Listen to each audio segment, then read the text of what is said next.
Hi, welcome to Sid's Tips. Hope you're having a great day, and I've got a great TikTok tip called Clear Mode.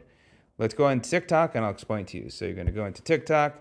I'm going to go to my account, and then we'll go to this video. I'm going to pause it here for a moment. Now, what Clear Mode is a way to remove everything on the screen except the video.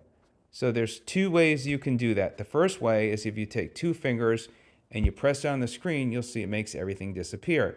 The problem this way is when you're playing the video, you have to hold your fingers down for it to stay like this. Another way is you take one finger, press on the screen, and you click on Clear Mode.